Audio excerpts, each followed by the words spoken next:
Je suis ravie de partager cette journée avec vous et vraiment je remercie Muriel et Catherine de cette invitation. Je suis très admirative du travail qui a été fait ici, des projets qui ont été menés à bien. Et puis Muriel a parlé, je crois, elle a dit le mot clé, Monica l'a également évoqué, inclusion. Inclusion, et aujourd'hui, bien sûr, on pense inclusion sociale dans toutes les dimensions de ce que veut dire ce terme. Je vous propose qu'on réfléchisse un peu ensemble à inclusion scolaire.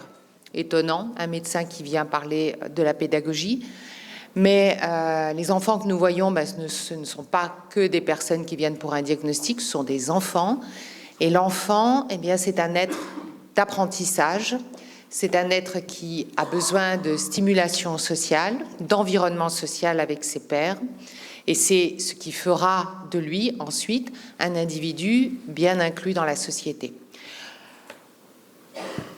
Donc voilà, ce que je vous propose, c'est de vous emmener au travers d'une expérience. En aucun cas, cette expérience se veut être la bonne parole ou le modèle, mais c'est juste pour soulever des réflexions et des échanges, pour voir un peu comment on pourrait penser non seulement le parcours scolaire de l'enfant, s'intégrant dans un parcours d'accompagnement global, mais aussi qui va être en partenariat les uns avec les autres pour favoriser ce parcours, pour favoriser cette inclusion. Alors mon petit modèle, eh bien, c'est un modèle dans un pays frontalier qui va concerner un canton de Suisse, un canton roman, avec en prévalence estimée eh bien, à peu près 8000 personnes qui auraient un trouble du spectre de l'autisme et donc en déduction d'après cette épidémiologie, environ 87 naissances par an. En 2015, se crée dans ce canton un centre expert qui serait peut-être l'équivalent d'un centre ressources autisme en France, avec des missions très nettes qui étaient d'assurer une investigation diagnostique en accord avec les bonnes pratiques et les recommandations internationales, de contribuer, et on en a parlé à l'instant, à vraiment mettre en place une politique de détection très précoce du trouble, accompagnée d'une procédure de détection et surtout articulée avec une intervention précoce, d'assurer, et là encore vous savez à quel point c'est difficile d'avoir un regard et une continuité sur l'ensemble du parcours de la personne, d'assurer une mission de formation des professionnels impliqués sur tous les champs, de mettre en place et de coordonner une recherche clinique, et surtout de mettre en œuvre une approche résolument transdisciplinaire. Chacun, dans son champ d'expertise, doit travailler avec l'autre pour favoriser la notion d'inclusion sociale et notamment la notion d'inclusion scolaire. Alors, tout démarre dans notre centre qui est devenu par la suite un service hospitalo-universitaire qui s'occupe de tout jeunes enfants des 12-18 mois jusqu'à l'âge adulte, mais tout démarre sur penser et coordonner un modèle d'accompagnement que l'on pourrait trouver sur tous les lieux géographiques de ce canton. On est à peu près sur la taille d'un département, d'un bon département français. Donc l'idée a été d'emblée de se coordonner entre le monde médical, le monde de la sociologie et de l'éducatif et le monde de la pédagogie pour créer ce réseau avec des pratiques homogènes. Alors, vous le savez, il ne faut pas rêver. Un tel projet ne peut se réaliser qu'avec un fort portage politique, une volonté très claire des différents départements de travailler ensemble et de se donner des objectifs communs et de participer, évidemment, au financement d'un tel programme. Ce qui a fait que sont intervenus dans la création de ce parcours, j'essaye de faire fonctionner, voilà, non, ça ne marche pas. Bon, tant pis, ce sera avec la souris. Sont intervenus, alors évidemment je ne vous demande pas de décoder l'ensemble de l'organigramme de cet État, mais ici le monde de la santé, la direction de la santé, qui serait un équivalent de ministère de la Santé, mais également tout le monde de la pédagogie et du handicap. Et ça n'est qu'en réunissant toutes ces directions et ces décideurs que nous avons pu commencer à travailler sur une réflexion du parcours. Avec une idée de base, c'est qu'avant de penser inclusion, il faut avoir une idée la plus claire possible de comment fonctionne une personne dans tous les axes de sa vie quotidienne. Et vous voyez, ces axes sont autant l'axe de la famille, du social, l'axe de son fonctionnement cognitif, l'axe médical, y a-t-il ou non un trouble du spectre de l'autisme isolé, y a-t-il des comorbidités, des pathologies associées qui vont colorer différemment le tableau clinique et qui vont demander aussi un accompagnement plus précis. L'axe de l'habitat et du cadre de vie, je sais qu'on va en parler cet après-midi avec Sophie Biette, et l'axe éducatif et pédagogique dont je vous parlerai aujourd'hui. Et ça n'est qu'au travers de cette évaluation plurifonctionnelle qu'on va avoir une idée des forces, mais aussi des carences de la personne, des besoins à mettre en œuvre pour mieux l'accompagner et qu'on va décider d'un programme personnalisé d'accompagnement. Alors, il y a un début dans cette évaluation fonctionnelle, et le début, c'est tout de même le diagnostic clair de ce type de handicap, mais aussi le diagnostic fonctionnel. Quelles sont les potentialités, quels sont les manques? Et vous le voyez, je ne vais pas le décrire, mais ce diagnostic, c'est une procédure assez costaud, assez solide, qui va demander d'emblée un partenariat entre différents champs d'expertise. Les pédopsychiatres, les neuropédiatres, les pédiatres, les psychologues du développement, les orthophonistes, les psychomotriciens ou les ergothérapeutes, etc., etc. Et c'est au travers de l'utilisation de batteries d'outils diagnostiques spécifiques et évalués pour le TSA qu'on va pouvoir avoir une idée du mode de fonctionnement de la personne. Et ce, en travaillant main dans la main et en partenariat avec les familles, dont on dit qu'elles sont tout de même les meilleurs experts du comportement de leur enfant, mais aussi, et lorsque c'est possible, avec les mondes de la petite enfance et avec le monde pédagogique. Donc quand on fait cette évaluation diagnostique, on invite sur les synthèses, c'est-à-dire sur la réflexion, quand on dispose de tous les outils et tous les résultats, on invite d'emblée, on inclut d'emblée les personnes qui vont s'occuper de l'enfant sur le terrain, afin que dès le départ, il y ait une transmission, je dirais, de ce profil particulier de l'enfant et de fait de décisions d'accompagnement qui soient partagées. Donc tout a un début et nous avons démarré avec le tout petit. Pour démarrer avec le tout petit, avant d'accompagner, il faut aller chercher ces enfants, il faut les détecter. Et qui voit ces enfants? Ce sont les personnels de crèche, de halte garderie, et ce sont les pédiatres et les médecins généralistes. Donc l'une des premières étapes dans ce profil d'accompagnement, ça a été de sensibiliser, de former tous les personnels de la petite enfance. Lorsque je suis arrivée, on était à un âge moyen d'acquisition du diagnostic autour de 5 ans. Il a fallu à peu près 5 ans, vous voyez, pour arriver maintenant à voir les enfants vers 18 mois, 24 mois. 18 mois étant, pour répondre à une des questions précédentes, je dirais le cut-off où la solidité du diagnostic est la plus affirmée. Avant 18 mois, entre 12 et 18 mois, on a une tendance forte et solide, mais ça peut être encore aléatoire. Donc à 18 mois, ces enfants sont vus maintenant en centre diagnostic et on peut dès lors commencer à réfléchir le parcours d'accompagnement.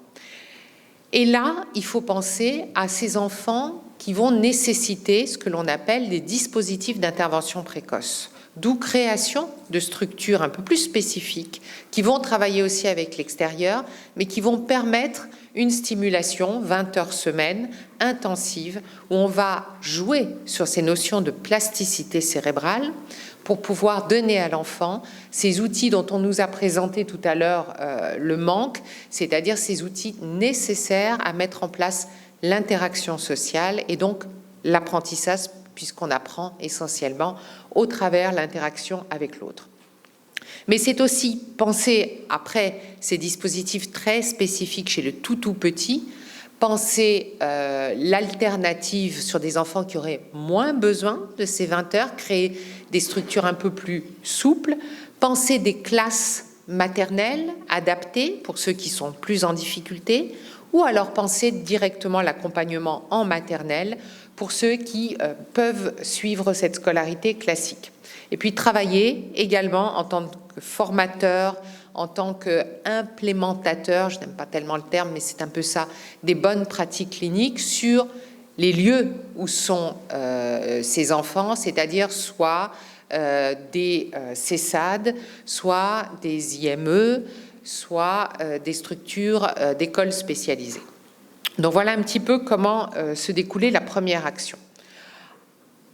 Alors, pour mener ces actions, il a fallu un partenariat très fort avec l'éducation nationale, je dirais cantonale, et notamment un de ces départements qui est l'éducation spécialisée. Ça nous a permis de créer d'emblée ces dispositifs d'intervention précoce pour les très jeunes enfants qui seront dupliqués sur l'ensemble du territoire cantonal, mais également un modèle plus souple où on va tester, valider d'un point de vue scientifique le fait de ne pas attribuer 20 heures d'intervention précoce, peut-être moins, mais insister sur toute la partie groupale et sur l'influence justement de l'imitation au travers de relations avec les pairs dans des écoles classiques. Enfin, nous avons mis en place un modèle de classe enfantine. Alors là, c'est un modèle qui accueille des enfants avec des grosses difficultés, l'absence de langage, et qui, pendant les 2 années de maternelle, puisqu'en Suisse, il n'y a que 2 années de maternelle, va beaucoup travailler sur des modèles comportementaux, type ABA et avec des outils de fonctionnement, pour donner à l'enfant les prérequis qui lui permettront d'être un petit élève ensuite dans le primaire. Donc le challenge, 2 ans pour gagner cette intégration dans le primaire. Si on peut la faire avant, tant mieux. Et enfin, pour les plus grands, pour les 4-12 ans, puisqu'on est dans cette perspective de parcours, nous avons repris des structures qui étaient ce qu'on appellerait en France des hôpitaux de jour, pour les remettre, je dirais, à jour dans les pratiques, l'utilisation de ces bonnes pratiques recommandées dans l'accompagnement, le TEACH, l'ABA, etc. Et nous avons au sein de ces structures des classes dans lesquelles nous avons formé les enseignants, formé les éducateurs et dans lesquelles nous avons fait travailler vraiment ce champ de la pédagogie avec la psychologie du développement, avec le médical, avec les données de la recherche aujourd'hui pour affiner ces stratégies d'apprentissage et de pédagogie.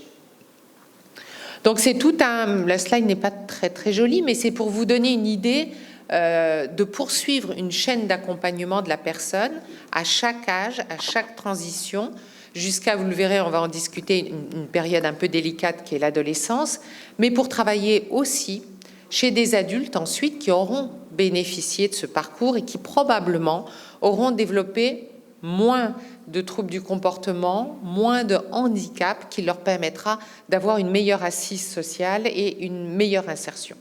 Donc on travaille globalement et sur l'école publique et sur les structures spécialisées en pluripartenariat et avec une évaluation de chaque structure pour voir, après tout, évaluer si les pratiques sont les bonnes et s'il ne faut pas réajuster ces modèles.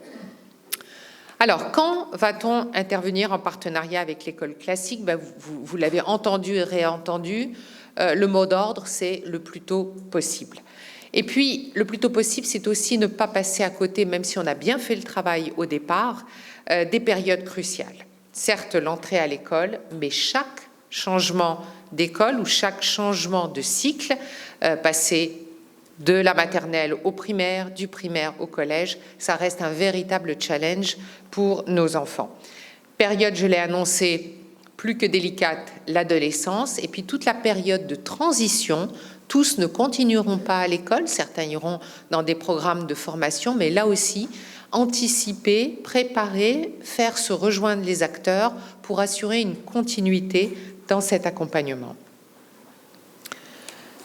Qu'est-ce que le pédagogue doit savoir? Et pas que lui d'ailleurs. Qu'est-ce que toute personne qui accompagne une personne ayant un trouble du spectre de l'autisme doit réaliser? Eh bien, elle doit réaliser que ce qu'elle voit de la personne, ce n'est que la partie immergée de l'iceberg. Ce ne sont que des comportements.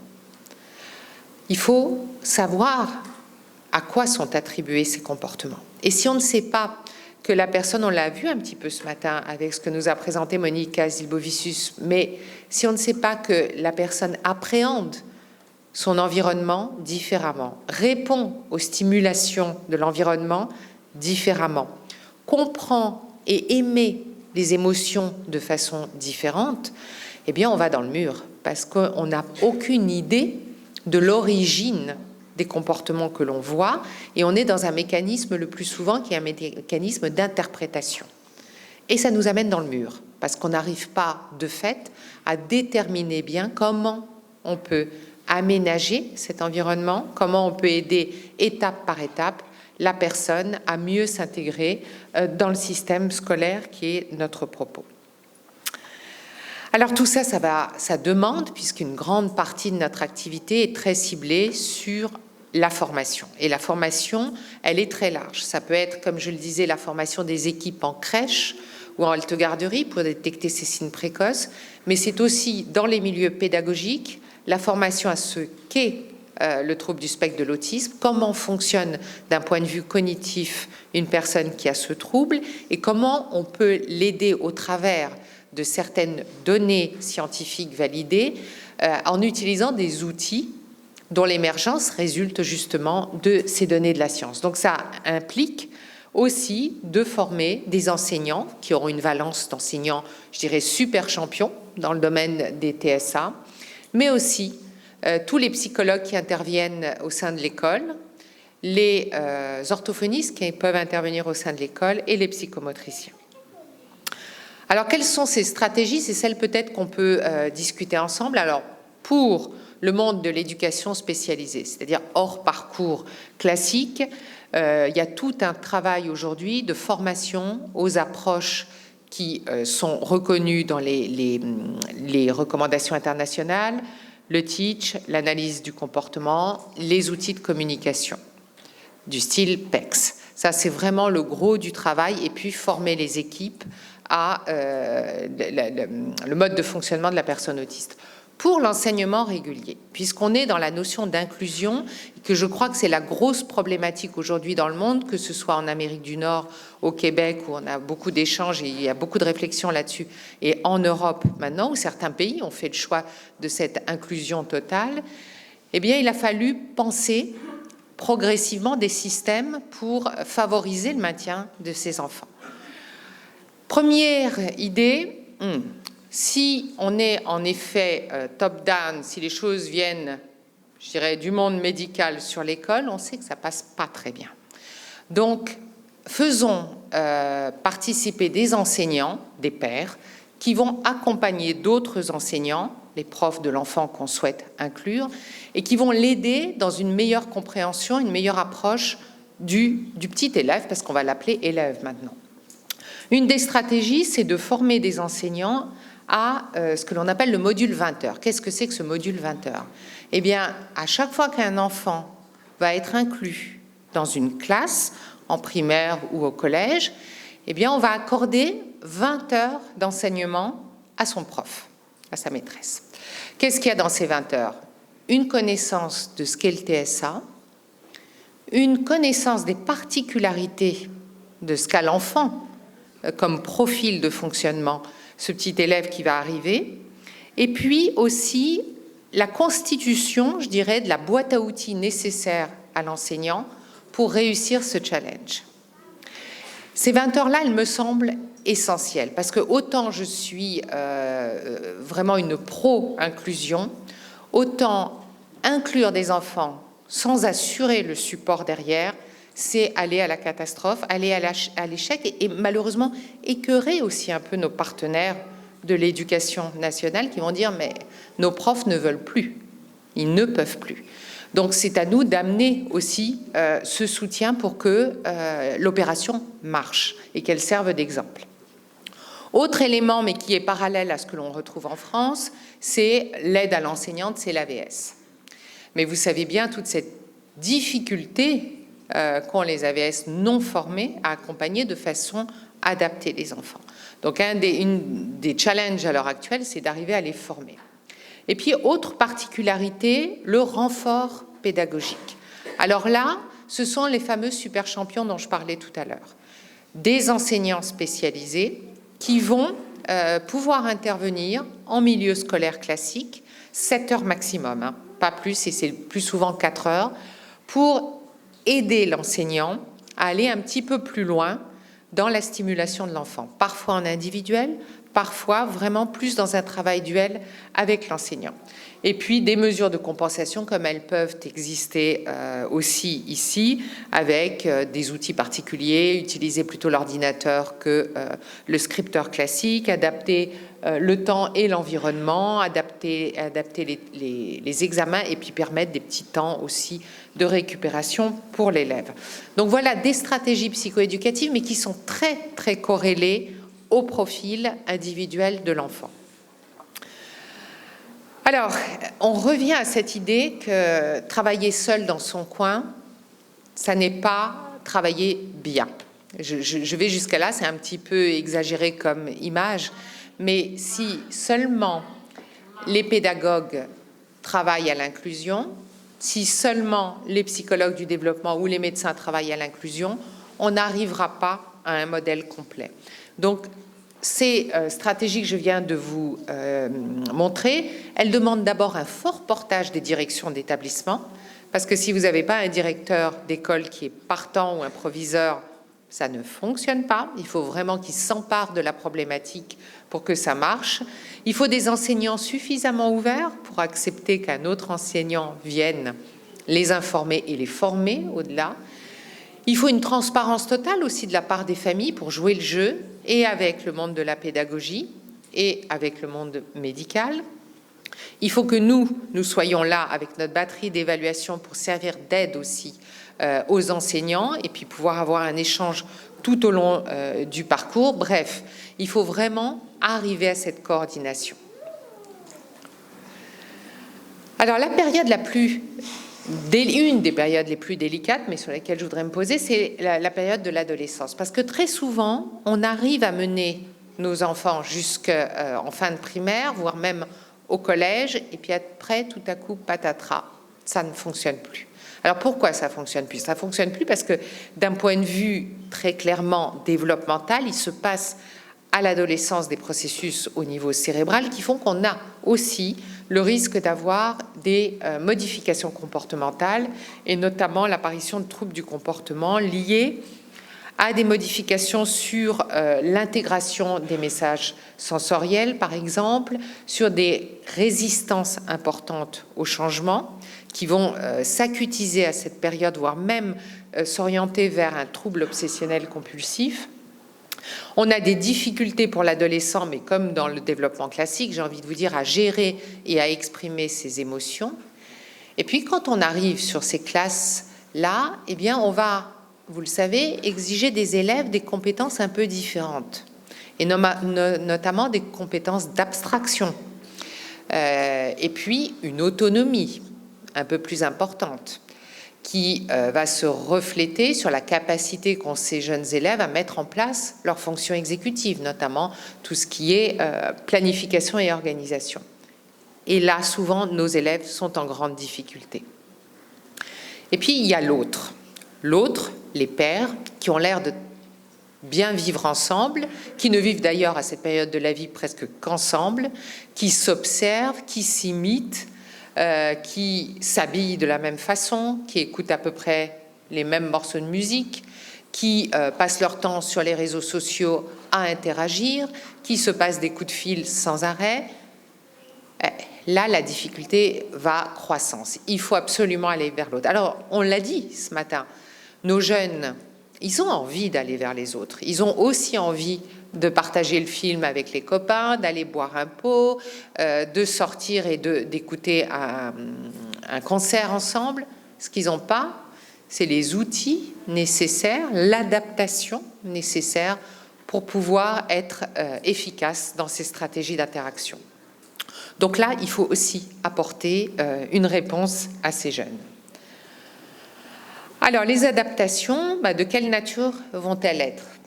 Elles vont, je dirais, s'adapter à l'âge, s'adapter au lieu. Quand on passe par exemple dans un grand collège ou un grand lycée, eh ben, il faut savoir qu'à cette période de la vie, on ne copie plus sur un tableau, mais on prend des notes.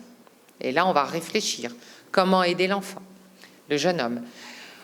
On a dans le TSA souvent, malheureusement, une tendance à observer l'environnement au travers de décodage de détails particuliers. Ce qui fait qu'on a souvent un manque de vision globale. Eh bien, on va expliquer ça aux professeurs pour qu'ils puissent aider à apporter l'information, peut-être de façon un peu plus détaillée pour aider le jeune à faire des apprentissages. On va aussi penser à tous ces lieux qui sont des lieux, je dirais, informels, mais tellement importants pour la vie sociale de l'ado. La cafétéria, l'endroit où on va choisir ses bouquins, l'endroit où on se rencontre à la sortie du lycée. Préparer le jeune et puis préparer aussi les autres à l'accueillir dans ces temporalités et ces lieux moins structurés. Et puis tout un tas de supports visuels que je vous ai mis pour préparer le jeune. Eh bien voilà, un lycée c'est grand, il y a plein de classes, je vais te donner une imagerie un petit peu de toutes les structures qu'il y a, de toutes les classes, des locaux où tu pourras te rendre, du nom des professeurs, de ce qu'ils attendent de toi, de comment ils travaillent, eux en particulier, de quand il faut rendre clairement les devoirs donnés, quand sont les périodes d'examen. Et puis enfin, ce que j'appelle le camp de base, que j'ai extrait de collègues qui ont rejoint l'équipe et qui viennent du Canada. Là-bas, on a identifié des lieux où on peut s'extraire un peu d'une collectivité et puis d'un bombardage, je dirais, de stimuli pour pouvoir reprendre des forces, c'est le camp de base, et retourner en classe. Donc, pouvoir définir comment on va utiliser ce camp de base. Et puis, pour les jeunes, penser en même temps à un accompagnement aux habiletés sociales. On en parle beaucoup pour les plus petits. Pour nos jeunes collégiens et nos jeunes lycéens, il faut quand même arriver à décoder la bête bizarre qu'est l'adolescent. Comment ça fonctionne un adolescent, la communication et le langage d'un adolescent qui sont quand même très très particuliers, très dans le non-dit, très dans l'expression « ah ben ouais, tu crois », avec des expressions faciales très particulières. Il faut décoder tout ça quand on n'a pas le matériel utile. Donc, dans ces groupes qui sont sur une technique qu'on appelle le PIRS, qui était un modèle validé d'accompagnement issu des États-Unis, de la côte ouest des États-Unis, eh bien, on travaille énormément sur toutes les compétences sociales avec les autres adolescents. Et puis, on crée aussi un modèle de pair à pair. Je m'explique. Il va y avoir un enseignant qui va travailler avec le lycée ou avec les dernières classes de collège, dans ce qu'on appelle le module TSA cette fois-ci, lorsque l'intégration du jeune est prévue. On va travailler sur 3 dimensions. D'abord, définir le profil réel de l'élève qui va être accueilli, mettre en œuvre une stratégie d'accueil la plus adaptée possible en travaillant avec la direction, les enseignants, mais aussi les élèves qui vont accueillir leurs copains en classe, et puis faire un suivi et une réévaluation régulière tout au long de la scolarité. C'est ça le gros challenge, c'est ne pas laisser prise aux ruptures dans le parcours. C'est un professeur qui va faire ça, un professeur en lien avec l'équipe spécialisée, le centre expert du service. Et lui, il va être en contact avec les parents, avec l'élève dans un premier temps, avant même qu'on ait fait la rentrée scolaire. Il va prendre les informations au niveau de l'équipe experte. On va lui transmettre des informations sur le profil de l'enfant. On va avoir des contacts directs avec cet enseignant. On travaille vraiment en partenariat. Et puis partenariat avec les équipes antérieures qui ont suivi l'enfant, qui le connaissent bien, partage d'expérience avec ses enseignants. Et il y a une phase après la rentrée scolaire indispensable qui va être l'observation en classe. Donc arriver, être une personne qui va se mettre, je dirais, un peu à l'écart, mais qui va observer toutes les interactions qui vont se moduler en classe, observer le comportement du jeune et voir comment on peut adapter les choses au mieux. À partir de l'ensemble de ces données, va être établie une fiche d'information. Dans cette fiche d'information, il y aura toutes les particularités du jeune que l'on va suivre, les situations problèmes, et puis une autre partie indispensable aux profs, à toute l'équipe pédagogique, c'est des propositions et des solutions qu'on va discuter ensemble en partenariat. Dans certains cas, ce prof qui va mener ce module n'a pas encore de diagnostic pour le jeune. Il y pense très fort et auquel cas il peut nous faire un adressage directement du jeune pour le diagnostic. Ensuite, il faut partir sur les aménagements et la sensibilisation. On sensibilise les enseignants de toute la structure, au moins une fois. C'est là où je vous dis que la direction a besoin d'un fort, enfin plutôt, on a besoin du fort portage des directions pour avoir accès aux équipes pédagogiques. On suggère des stratégies. On voit l'équipe pendant les moments de conseil de classe. On a des contacts informels dans la salle des profs. On amène ces documents spécifiques pour aider aussi les pédagogues. La direction va faire son travail également, préparer au mieux l'arrivée du jeune, aménager au mieux, au moins définir par exemple notre fameux petit camp de base. Et les élèves, ils vont être sensibilisés. Les élèves de la classe, on va expliquer ce qu'est le TSA et on va fortement inciter à tous ces mécanismes de tutorat qui aident beaucoup nos personnes, nos étudiants avec TSA. Et puis on va faire une réévaluation régulière. Donc on aura un référent en classe, ça peut être le prof principal par exemple, qui nous tient informés des difficultés de l'élève, enfin qui tient informé son collègue enseignant qui suit la situation. Et on va avoir un focus, un œil très très important sur toutes les périodes de transition. Et notre objectif, c'est de préparer la transition avec l'enseignement supérieur ou la formation professionnelle. Alors voilà, le livret d'information qui est fourni aux profs, comment j'accueille mon élève au lycée, là par exemple. Alors, ce sont des éléments sur le TSA, mais ce sont aussi des éléments concernant la personne accueillie. On va un petit peu plus loin sur le document d'accompagnement individuel qui peut entrer vraiment dans le détail. C'est-à-dire qu'on va se servir de l'évaluation qu'on a fait nous en centre expert, par exemple en neuropsychologie, capacité attentionnelle, traitement de l'information, etc. Et on va en extraire l'information pour donner des outils aux profs, des outils concrets.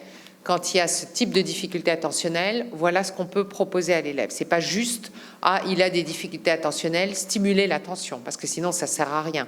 Vous mettez l'équipe pédagogique dans des difficultés. Vous devez apporter des pistes pour les enseignants.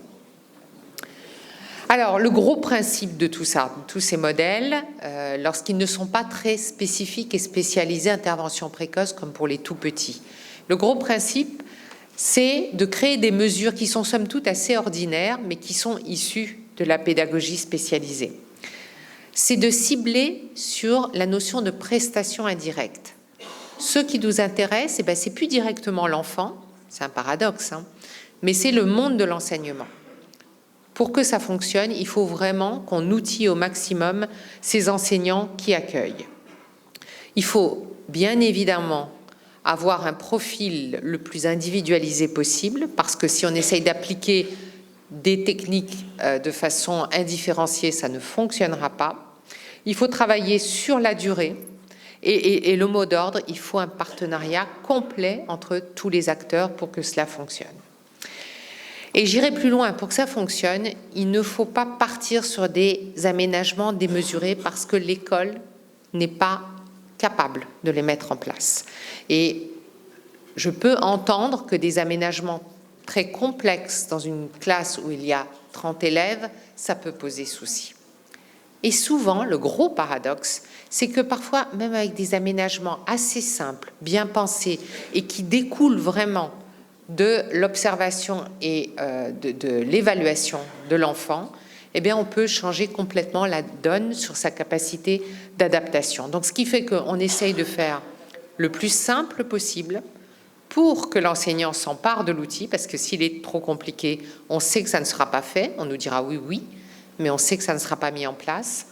Et puis, on espère, au travers de cette politique d'inclusion au cas par cas, sensibiliser toute cette équipe d'enseignants, toutes ces équipes de direction, pour que, somme toute, tout ça devienne, dans les années à venir, plus naturel, pour que les équipes pédagogiques s'emparent, je dirais, de ces notions, de ce savoir, et qu'elles puissent le mettre en place juste avec des partenariats directs. Mais ça, on a encore une sacrée route à faire ensemble pour que ce soit naturel. On soigne bien sûr toutes les transitions, qu'elles soient du tout petit ou au plus grand, du lycée vers la formation professionnelle ou l'université. Et alors, qu'est-ce que ça a comme but, ça? Moi, j'ai pu observer que chez nos plus grands, entre guillemets, nos 15-20 ans, un des motifs d'arrêt de la scolarité, de non-passage du bac, ou même d'exclusion des écoles universitaires, et notamment, il y a une école polytechnique à Lausanne très brillante, où mes forts en maths ou en physique vont, quand ils arrêtent cette scolarité en raison de l'émergence de troubles anxieux. Et ces troubles anxieux, ils viennent le plus souvent quand? Ils viennent du fait du changement, du non-aménagement, de la pression qui est demandée aux jeunes à ce moment-là, sans qu'il y ait cet accompagnement. Donc il est encore une fois illusoire d'aller, par exemple, jusqu'au bac et de se dire « ouais, ça y est, là c'est fait, on peut le lâcher dans la nature ». Non, on ne lâche jamais tout au long du parcours et même chez l'adulte, et je pense que ce sera abordé cet après-midi peut-être, on ne lâche pas même dans l'aménagement professionnel. Et on travaille sur le même modèle, hein. On travaille avec les pairs que sont les collègues du boulot, on travaille avec les directions et les RH. C'est exactement le même modèle que ce que l'on pense pour l'école. Et puis l'autre question, c'est aménager, mais pas forcément adapter. Que tout ça reste le plus naturel possible pour l'environnement afin de ne pas être dans une procédure de recul et d'évitement. À côté de ça, il est indispensable d'accompagner également les familles dans cette démarche de formation. On forme les professionnels, on forme le monde de la pédagogie, mais on doit former les familles également à avoir les outils adaptés pour favoriser l'apprentissage et l'intégration sociale. Alors il y a des modèles très différents, là je vous cite certains modèles qu'on utilise en plus du PIRS, où les familles sont également inclus, des modèles très spécifiques comme le PSDM pour les tout-petits, ou ceux qui aborderont la maternelle, des modèles pour ceux qui seront en primaire et jusqu'à l'âge de 8 ans, enfin de la maternelle à 8 ans d'ailleurs, avec des sessions de formation. Qu'est-ce que c'est qu'un TSA? Comment je peux aider mon enfant dans tel secteur? Comment je me forme aux outils de communication, etc., etc. Voilà un petit peu ce que nous faisons, et nous avons eu enfin des recommandations en Suisse concernant l'accompagnement des personnes avec TSA. Elles sont toutes récentes, elles datent d'octobre 2018, mais vous voyez qu'il y a un gros focus qui a été fait au tout départ de l'histoire, qui est chez le tout petit, détecter et intervenir précocement, et ensuite un focus sur l'inclusion sociale qui va devenir, je crois, le mot d'ordre là-bas. Mais il faut impliquer sans arrêt l'école et accompagner l'école à ce changement, je dirais, de paradigme, à ce changement de culture dans l'accueil de l'autre. Merci beaucoup, j'espère ne pas avoir trop dépassé.